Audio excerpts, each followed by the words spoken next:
ქრისტე შენთვის მოამზადე ახლა ძალიან რთული ამოცანა. როგორც ხედავ, მოცემული აქვს ერთი ოთხკუთხედი, ანუ კვადრატი და მეორე სამკუთხედი.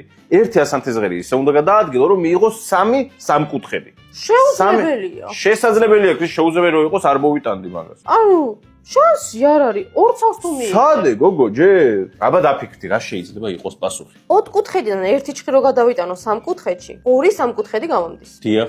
ოთხკუთხედი რო გადავაკეთო სამკუთხედად, მაინც ორი სამკუთხედი გამომდის. მერე? და მესამე საიდან მოვიტანო? ისე უნდა გადაადგილო, რომ ორი სამი ცალი გამოვიდეს ერთი. კაი ერთი ქრისტე, ორი ცალი ძალიან მარტივი იქნებოდა. მე არ ვიცი.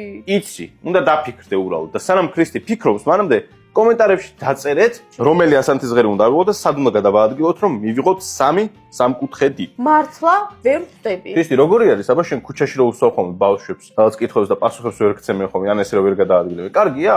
კარგია? ისინი მარტივია. მარტივი არ არის, ქრისტე. ეგ შეეცვს არ მარტივი. ბავშვები იბნება იქ მარტივია? პასუხი მჭირდება. თუ არა და ყველა დაწერს კომენტარებში, რომ ქრისტე არაფრის საზრზე არ არის. დაწერეთ კომენტარებში, რომ გიორგი იტყუება. ქრისტე, ნუ წუწუნე, პასუხი მჭირდება. არ გამომდის, გიორგი, გადავაადგილე ქვევიდან, ზევიდან, გვერდიდან, იქიდან, აქედან, მაინც არ გამომდის, გიორგი. არ გამოგდეს? არა. ერთი ჩხირი მაკლია. რო დავამატო? ვერ დაამატებ. რახან არ გამოგდეს, ამას წაგართმევ და კომენტარებში ყველამ დაწეროს, რომ ქრისტე არაფრის საზრზე არ არის.